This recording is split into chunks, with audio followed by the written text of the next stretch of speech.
Alright guys, I'm back. Beer's still flowing. It's good stuff, by the way, if you never tried it. I've never had it before. It's made by Warsteiner, imported by Warsteiner Importers. I'm a big fan of Warsteiner, so yeah, I recommend checking it out. Okay, now the extras on this. By the way, this is a 2-disc Blu-ray. Now the first disc, has the commentary, has theatrical trailers, TV spots, radio spots, poster and still gallery, an intro by Guillermo del Toro, which some of you may say, why is he on here? The only thing I can guess is this just a pretty well-known director and respected director, and he really loves this film, so I guess give it street cred, or I don't know, who knows, but he's on there, does a little introduction.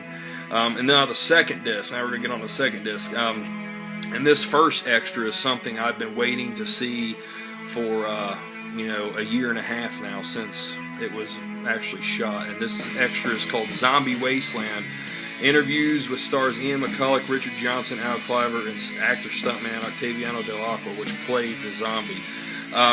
I was actually at the Cinema Wasteland show in April of 2010 where they shot that entire feature, and it's amazing. I mean, it's 22 minutes long. It's really excellent because it captures, the feel of this film and like the celebration of it, but it also, like my buddy on here, Zombie Food, said, it really captures the essence of Cinema Wasteland. Like, I thought they did a really good job because they show outside, they show inside the hallways, the vendor room, setting up, tearing down. They show the Q&A session. Then it's spliced in with other interviews of the actors that were private, like in somebody's room. Just a really awesome featurette. I really loved it, and it's one that I will definitely watch time and time again. It's just really great, and yours truly actually makes a little appearance on there. You wouldn't know it, but I remember exactly where I was standing during the Q&A session, and when they show the room, you can see me standing over in a far distance by the double doors, leaning against the wall, filming the thing. Like I said, you wouldn't even know it was me unless you knew I was right there. But I did make a little tiny appearance in there, so that was cool. Next up, Deadtime Stories, interviews with co-writers Eliza Bergatti and Dardano Sacchetti. This was cool. It was a very interesting featurette. They talked really in depth about working with Fulci.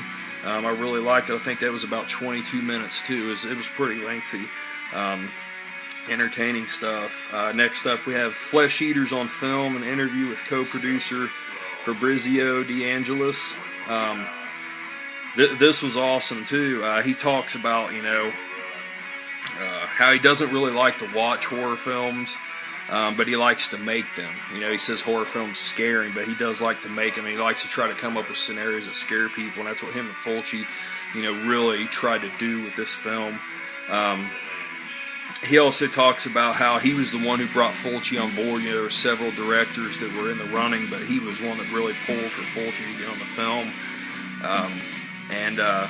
When he talks about Zombie, Fabrizio, he talks about it like it's a standalone film, which it's pretty much came to be known as, but at the time it wasn't. I mean, Zombie in Italy, of course, was Dawn of the Dead, which you all know, and then Zombie 2 was supposed to be a cash-in on that, which, that's what I guess the producers all wanted.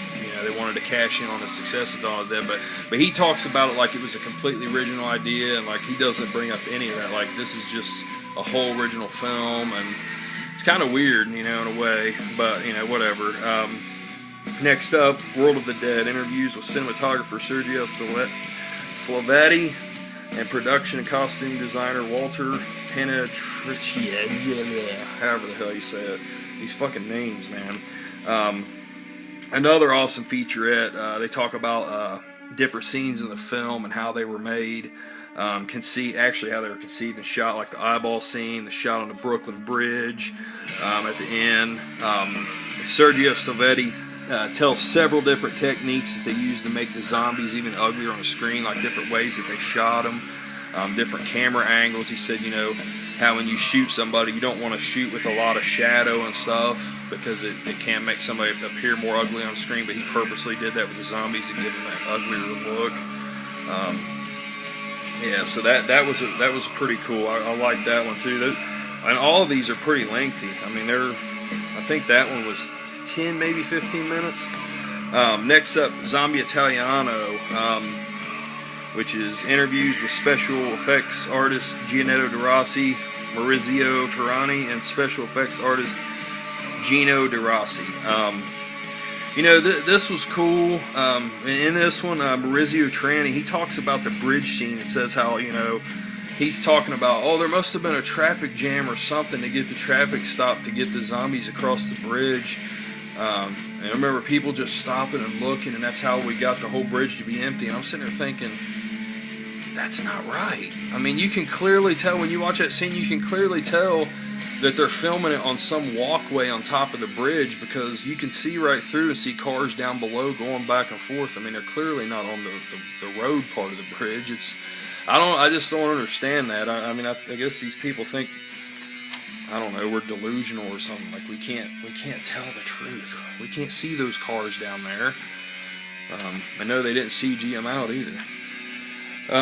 Next up we have, let's see, Notes on a Headstone, an interview with composer Fabio Frizzi. This one was pretty short. I think it's only about 5 minutes long. He talks more about the movie itself than the actual music that he did for it. It's cool hearing his take on it, you know, but there's just really one little scene, like mainly the eyeball scene, where he talks about how he fought to get his way with the sound on that. Like Fulci wanted a certain way, and he's like, no, you know, it should be like this, like when the light shines through the door, like a certain sound right there. He wanted it, Fulci didn't. Like he really had to fight for it, but he got his way on it. That was pretty neat, but wish he would have talked a little bit more about the music that he made. Next up, All in the Family, an interview with Antonella Fulci, which is Fulci's daughter. This was awesome. I like this a lot. She talks very passionately about her father, tells us things that drove him to be a filmmaker and how he was, you know, and how there's several misconceptions about him as a person. You know, because there's a lot, I mean, you talk to 10 different people and you're going to get 10 different opinions on Fulci, it seems like, of how he was. Certain people, you know, he was very nice and, you know, he was just passionate about his films, and then other people you talk to, he's very nasty to it. It seems like several people talk about how he would find one person on a set or on a film particularly and would just fucking pick at him and pick at him and pick at him. And, you know, she basically tells how, talking about how there's just more to him than all that, and, you know, she tells, you know, different little things that he said to her to encourage her. I liked it. It's a cool little interview with her. And that's it for the extras, guys, but the extras run really long, and the cool thing about it, too, is every special feature on this is in high def. I love that. I mean, I hate it when, you know, a lot of releases skimp out and just put them in standard definition, even when it's on Blu-ray or something, or, you know, even as much as I like Arrow video films, a lot of times their second disc is just the DVD in standard definition. So I applaud Blue Underground for putting all of this in HD. Really awesome of them. But guys, I tell you, this could not come at a higher recommendation. I mean, I am just fucking thrilled beyond belief at how well they did with this. I mean, they really gave this film the credit and recognition that it deserves. Just all around. It starts with this awesome fucking packaging and this embossed cover. It's really cool. I don't know if you can see it, but there's like these little things on our little raised parts. Really awesome slip cover.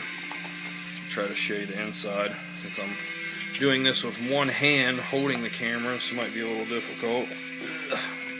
But they, as you can see here, I get these discs straightened out. Come on, there we go. 2 discs. You got your film here, your extras. So yeah, they, you know, Blue Underground really did an awesome job.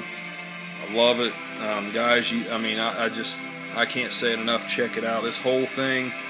The extras I give a 10 out of 10. So the movie itself, 10 out of 10. The pictures about 7 out of 10. The extras get a 10 out of 10. But overall, guys, this comes with like my highest recommendation imaginable. I mean, I cannot say it enough. Buy this motherfucker. I don't care if you bought it 3 or 4 times. You know, I don't care if you have the old Anchor Bay edition. If you have this edition, if you have it on VHS, it doesn't matter. Go buy it, because I guarantee that Blu-ray is not going to disappoint you. But yeah, guys, I guess that's it. I appreciate you watching. Like I said, I'm not sure how many of these are going to pop up. I don't know. I mean, I may just get back on the ball and just start making a bunch of them. I have a few more ideas, so I'm sure a few more is going to pop up really soon. But I appreciate you all watching. I appreciate Headbanger and Where She Wept letting me use their music here in the background. Really awesome stuff. Check them out. And guys, that's about it. I appreciate you watching. Thanks a lot, guys. Take it easy.